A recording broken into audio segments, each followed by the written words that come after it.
warahmatullahi wabarakatuh. Nama saya Rifka Nabila Suraya. Di sini dari Prodi PLB dengan NIM 221F10017. Di sini saya akan menjelaskan tentang cerebral palsy. Cerebral palsy adalah gangguan neurologis pada perkembangan anak yang mempengaruhi koordinasi, otot gerak tubuh, dan keterampilan motorik seorang anak. Keterampilan motorik anak adalah kemampuan bergerak sesuai dengan arahan atau koordinasi. Motorik biasanya terpengaruh adalah keterampilan motorik halus, motorik kasar, dan fungsi motorik oral cerebral palsy.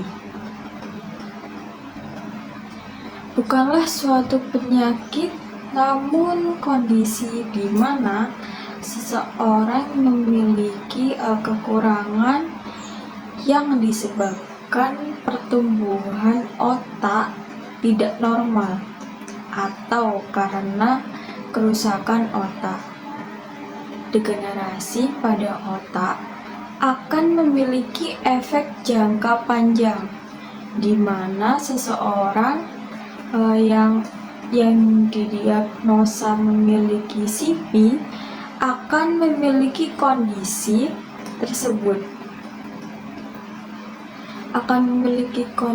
tersebut selama seumur hidupnya. Namun, bagi CP bukanlah gangguan yang mengancam nyawa dan disebut gangguan non-progresif anak. Anak dengan cerebral palsy bisa hidup dengan baik hingga dewasa, dan dengan pengecualian terhadap anak yang memiliki kasus yang perarah. Setiap kasus cerebral palsy adalah unik untuk setiap orang. Seseorang mungkin memiliki kelumpuhan total dan memerlukan perawatan konstan, sementara yang lain dengan pengumpulan parsial mungkin memiliki tremor gerakan kecil, namun hanya memiliki sedikit bantuan. Motorik halus merupakan gerakan yang melibatkan bagian-bagian tubuh tertentu yang dilakukan oleh otot-otot kecil dengan menggunakan jari jemari tangan dan gerakan pergelangan tangan. Motorik kasar adalah penggunaan beberapa otot besar untuk melakukan sebuah gerakan. Kemampuan lokomotorik yang termaksud berlari, meloncat, mendorong kereta, keterampilan manipulatif termasuk menarik dengan kedua tangan, melambungkan bola, menangkap, menendang. Oromotor merupakan dasar keterampilan makan, mencakup semua kegiatan yang menggunakan sistem otot dari oral cavity di rongga mulut seperti rahang, gigi, lidah, langit-langit, bibir, dan pipi. Itu termasuk juga koordinasi antara organ-organ rongga mulut ini. Dan jenis cerebral palsy ini merupakan salah satu gangguan bawaan sejak lahir yang paling umum terjadi di masyarakat. Gangguan ini dibedakan menjadi tiga jenis, yaitu yang pertama spastik plasi menyebabkan kekakuan dan kesulitan melakukan gerakan adenoid cerebral palsy, mengarah ke gerakan tak terkendali. Atasik cerebral palsy menyebabkan masalah dengan persepsi keseimbangan, karena cerebral palsy mempengaruhi kontrol otot dan koordinasi gerakan tubuh. Terkadang anak dengan cerebral palsy mereka kesulitan untuk berdiri, dan juga terkadang mereka memiliki permasalahan dalam pernafasan, sulit makan dan bicara, serta gangguan pada kandung kemih dan kontrol usus. Penyebab cerebral palsy yaitu cerebral palsy tidak selalu diketahui. Ada banyak kasus di mana dokter tidak mengetahui apa yang menyebabkan CP terjadi pada anak. Kebanyakan cerebral palsy adalah karena kerusakan otak yang terjadi sebelum atau selama kelahiran bayi. Dan ada juga yang terjadi setelah umur 3-5 tahun, yang dimana pada saat itu merupakan gangguan perkembangan anak. Kerusakan otak dapat terjadi karena banyak faktor, diantaranya itu seperti infeksi, kelainan genetik, masalah kesehatan ibu, atau suatu hal yang mengganggu perkembangan otak normal. Kerusakan otak pada bayi juga dapat menyebabkan cerebral palsy. Bayi yang keracunan timbal atau terkena meningitis, bakteri, dan beberapa sindrom bayi juga memberi andil yang menyebabkan anak memiliki cerebral palsy. Kelahiran prematur juga dapat menjadi penyebab cerebral palsy. Bayi yang beratnya dari 3,3 pon atau 1.510 gram memiliki resiko lebih tinggi memiliki CP dibandingkan dengan bayi yang memiliki berat normal. Kelahiran prematur dapat memberikan risiko kelainan pada perkembangan otak bayi yang bisa menyebabkan CP terjadi pada bayi tersebut. Gejala cerebral palsy: seorang dengan cerebral palsy akan menunjukkan tanda-tanda gangguan fisik tertentu yang bisa kita amati. Gejala cerebral palsy adalah disfungsi gerakan yang dimiliki seorang membuat kelainan pada lengan, kaki, dan bahkan wajah. Ciri fisik ini bisa diperkuat jika orang tersebut kesulitan dalam menggerakkan anggota tubuhnya, kesulitan berbicara, atau bahkan hanya untuk berdiri. CP adalah gangguan yang mempengaruhi otot dan kemampuan seseorang untuk mengendalikan otot. Oleh sebab itu, orang dengan CP biasanya akan memiliki tungkai yang kaku, dan merasa sakit ketika digerakkan secara paksa. Dia juga akan memiliki badan yang bergetar dan kadang menggeliat tanpa sebab yang pasti. Seorang dengan cerebral palsy juga memiliki permasalahan dengan keseimbangan, sehingga ia akan mengalami kesulitan saat ingin berdiri, duduk, atau kegiatan lain yang membutuhkan keseimbangan tubuh. Apabila seseorang sudah pada tahap komplikasi, orang atau anak dengan cerebral palsy akan mengalami gangguan intelektual, kejang, gangguan pendengaran, dan pengalihan klasifikasi cerebral palsy. Klasifikasi cerebral palsy menurut Baldwin, cerebral palsy dapat dibedakan sebagai berikut. Yang pertama, spasticity, atastoid, ataksia, dan penyebab CP.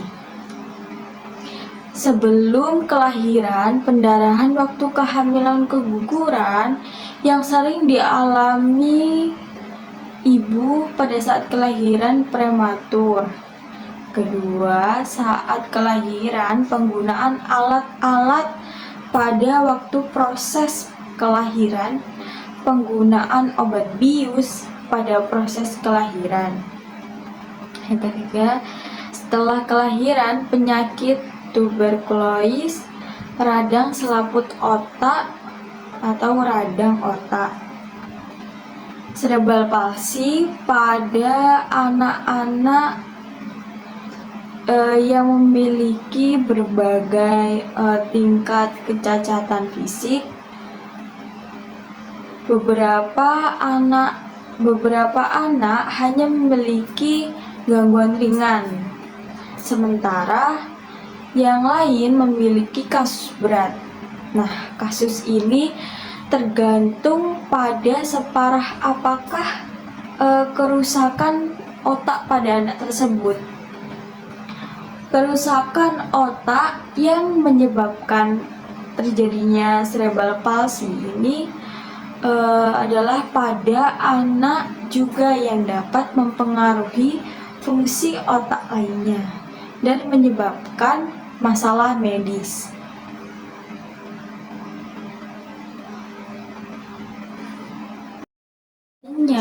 Seperti gangguan mata atau resiko kebutaan, gangguan pendengaran, gestreopsi, sering meludah, kesulitan untuk bicara atau drooling atau ngeces, kerusakan gigi, gangguan tidur, tulang rapuh, masalah perilaku, kejang, dan memiliki permasalahan komunikasi seperti mendengar dan berbicara. Dan cacat intelektual banyak ditemukan pada anak dengan cerebral palsy. Cerebral palsy pada anak juga mengakibatkan anak membutuhkan kawat gigi atau kursi untuk mendukung aktivitas mereka untuk mengobati cerebral palsy. Saat ini belum ditemukan obat untuk mengatasi hal ini. Dan pengobatan cerebral palsy dapat dilakukan dengan terapi dan bantuan peralatan khusus, yaitu terapi dapat memberikan bantuan dan meningkatkan kualitas hidup bagi mereka yang memiliki cerebral palsy. Pengobatan cerebral palsy menggunakan kawat gigi akan membantu anak untuk meningkatkan fungsi otot. Pengobatan lain untuk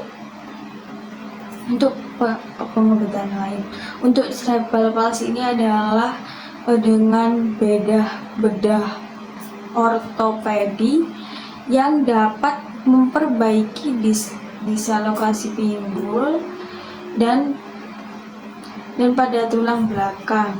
Kita juga bisa membantu anak dengan cerebral palsy melalui makanan, yaitu dengan diet tinggi kalsium, fosfor, dan vitamin D akan membentuk pembentukan tulang dan otot yang kuat.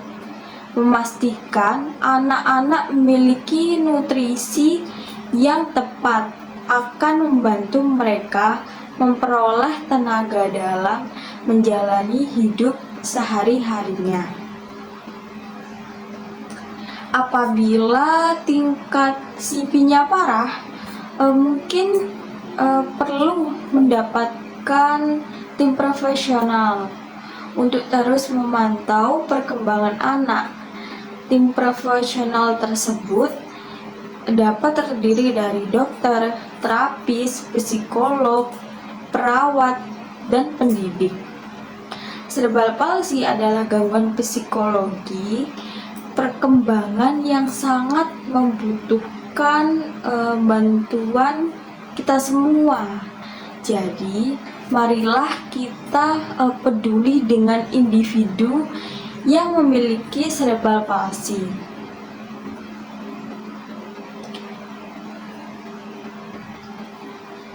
Permasalahan dan kebutuhan anak tunadaksa, mereka dengan gangguan gerak mengalami kesulitan gerak yang diakibatkan tidak atau kurang berfungsinya anggota tubuh pada bagian kaki atau tangan, seperti anggota tubuh mengecil, kaku, layu, atau tidak dapat tumbuh.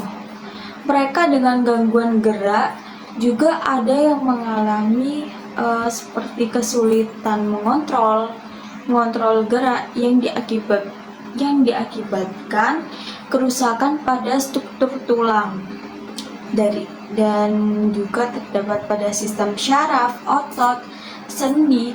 Dan dalam kondisi ini mereka dengan gangguan gerak ada yang diikuti dengan kesulitan berbicara dan tremor atau gemetar. Bagaimana sih mengenali ciri-ciri mereka?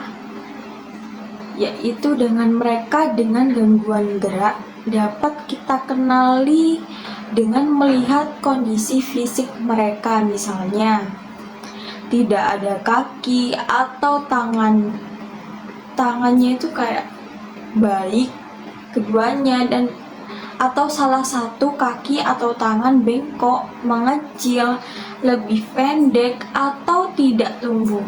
Mereka sulit untuk duduk tegak, mereka sulit bergerak dan sulit berpindah tempat atau posisi. Jika hendak berdiri, mereka itu harus bertumpu pada sesuatu, dan mereka pun sulit untuk menjangkau sesuatu di tempat yang tinggi dan di tempat yang rendah seperti lantai. Dan terkadang bicara mereka tidak jelas dan membuat gerakan yang tidak terkontrol. Gerakan tidak disadari. Apa layanan atau sarana khusus yang dibutuhkan mereka? Yang jawabannya itu mereka dengan gangguan gerakan membutuhkan sarana khusus seperti kruk dan kursi roda untuk membantu gerak mereka. Papan bidang miring atau ramp menjadi perlu untuk disediakan bila mereka bergerak atau berjalan dengan perbedaan ketinggian. Mereka membutuhkan ruang gerak yang lebih lebar. Sangat baik bila di sepanjang dinding itu bisa dipasangkan railing agar mereka dapat berpegangan saat bergerak atau berjalan. Di antara mereka ada yang membutuhkan layanan terapi. Bagaimana sih membantu mereka? Yaitu dengan tidak atau kurang berfungsinya anggota tubuh, juga tidak berfungsinya struktur tulang, sistem syaraf, sendi, dan otot. Mereka lebih memfungsikan panca inderanya, juga memfungsikan anggota tubuh yang masih mampu bila tidak ada kedua tangan. Mereka perlu berlatih untuk menulis dengan kaki bila tidak ada kedua tangan dan kaki. Mereka juga perlu dibantu untuk berlatih menulis dengan mulut. Bantuan lain yang kita dapat mendorongkan kursi roda setelah mendapat persetujuan dari mereka. Bukan sekedar mendorong, tetapi kita itu kayak dapat menyediakan papan bidang miring.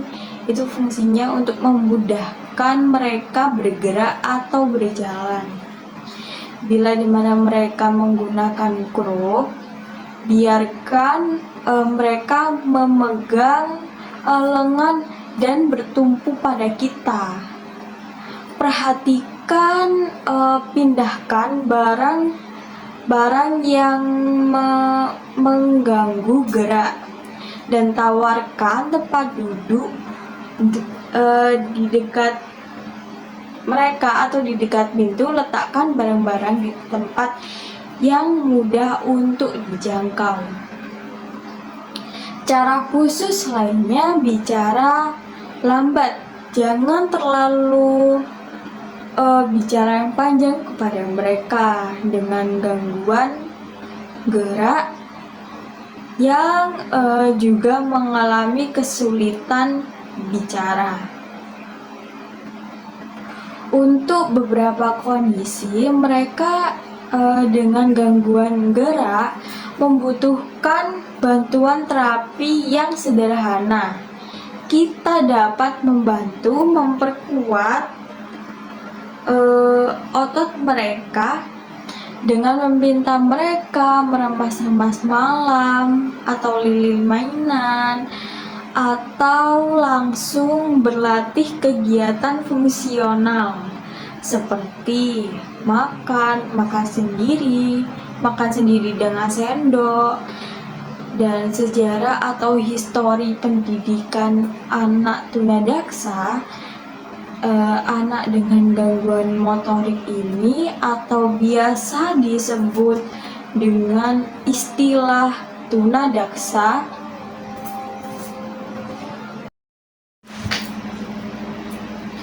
tubuh dengannya dengan anak cacat yang tidak berguna. Anak-anak tunadaksa atau cripple pada zaman yang pernah disebut sebagai setan, yang disejajarkan dengan makhluk jahat atau evil, dan tidak pantas untuk diberi hidup.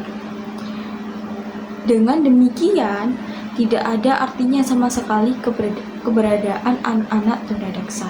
Namun, dengan perkembangan perhatian masyarakat, baik di Indonesia maupun di dunia, mulai menyadari bahwa keberadaan anak tunadaksa itu atau anak dengan gangguan motorik, masyarakat sebenarnya sudah mulai mengakui keberadaan dan mulai menyadari bahwa anak tunadaksa tersebut memiliki potensi seperti anak normal.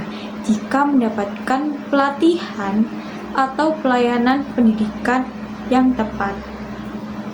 Oleh karena itu, perkembangan pelayanan pendidikan yang dipelopori oleh para ahli mulai perkembangan di seluruh dunia.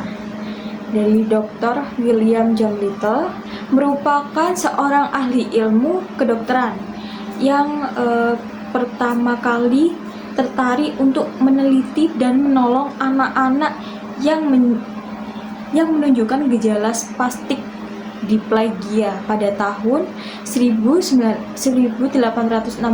Hasil kerja dari Dr. William tersebut kemudian diikuti ahli-ahli yang lain seperti Dr. Sigmund pada tahun 1883 dan lain-lain. Di Inggris, pertolongan dan pelayanan pendidikan bagi anak tunadaksa dimulai dari kasus-kasus cerebral palsy secara individual. Dan pada tahun 1941, Harry Weston merupakan orang pertama yang memberikan pelayanan dan pertolongan pada anak tunadaksa atau cerebral palsy.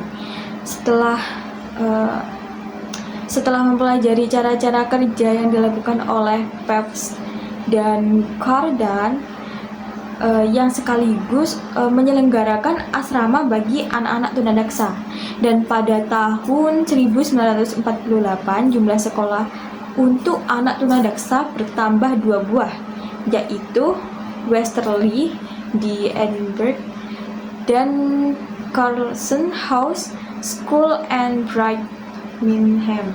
Kedua sekolah tersebut memiliki peranan penting bagi perkembangan pelayanan pendidikan anak tunadaksa, terutama cerebral palsy di seluruh Inggris sejak dahulu hingga sekarang. Perhatian masyarakat di seluruh dunia dengan anak luar biasa. Semakin mempercepat laju perkembangan pertolongan dan pelayanan pendidikan bagi anak tunadaksa. Cepat laju perkembangan tersebut juga terjadi di Indonesia. Perkembangan layanan pendidikan bagi anak-anak tunadaksa di Indonesia tidak dapat dipisahkan dari keberadaan rehabilitasi sentrum atau RC di Surakarta di bawah naungan Departemen Sosial dan Departemen Pertahanan yang didirikan oleh Profesor Dr. Sueharso pada tahun 1946, yakni kini bernama Panti Sasana Bina Daksa dan terletak di belakang Rumah Sakit Mewardi Surakarta. Pada mulanya, rehabilitasi sentrum atau panti swasana bina daksa ini memberikan perawatan dan rehabilitasi orang-orang dewasa yang menderita cedera pada anggota akibat gerak perang, seperti operasi ortopedi, pemberian alat bantu, penguat tubuh atau ortosis. Semakin lama pengunjung rehabilitasi sentrum tidak hanya para pejuang atau korban perang saja, tetapi juga penderita cacat usia anak-anak. Maka pada tanggal 5 Februari 1953, organisasi ibu-ibu dari Surakarta mendirikan Yayasan Penderita Anak Cacat atau YPAC yang bertempat di Jalan Selamat Riyadi 364 Surakarta. YPAC ini khusus untuk memberikan pertolongan bagi anak cacat atau anak tunadaksa. Usia anak-anak pada awalnya YPAC hanya memusatkan perhatian pada bidang perawatan anak cacat tubuh. Akan tetapi dalam perkembangannya YPAC juga menangani aspek sosial dan pendidikan, termasuk juga untuk anak cerebral palsy. YPAC yang berlokasi di Surakarta akhirnya membuka cabang di beberapa kota di Indonesia seperti Surabaya, Bandung, Semarang, dan Jakarta. Pada mulanya YPAC yang berlokasi di Surakarta ini dia berstatus sebagai kantor pusat. Namun setelah kantor pusat YPAC ini dipindahkan di Jakarta, YPAC Surakarta ini berstatus menjadi cabang unit pendidikan yang dikelola YPAC. Sebenarnya tidak hanya anak-anak cerebral palsy, melainkan juga anak-anak cacat fisik lainnya seperti polio, muscular dystrophia dan lain-lainnya. Menurut kurikulum SLB pada tahun 1977 dan kurikulum SLB yang disempurnakan tahun 1984, lembaga pendidikan yang khusus mendidik anak-anak tunadaksa atau sekolah luar biasa SLB sebagai bagian D terdiri atas 2 unit, yaitu SLBD atau polio, SLBD1 atau cerebral palsy. Perkembangan terakhir menurut Surat Keputusan Menteri Pendidikan dan Kebudayaan Republik Indonesia pada nomor 126 tentang kurikulum PLB 1994, maka satuan pendidikan yang menyelenggarakan pendidikan bagi anak cerebral palsy termasuk PLB jenis kelainan ganda atau majemuk.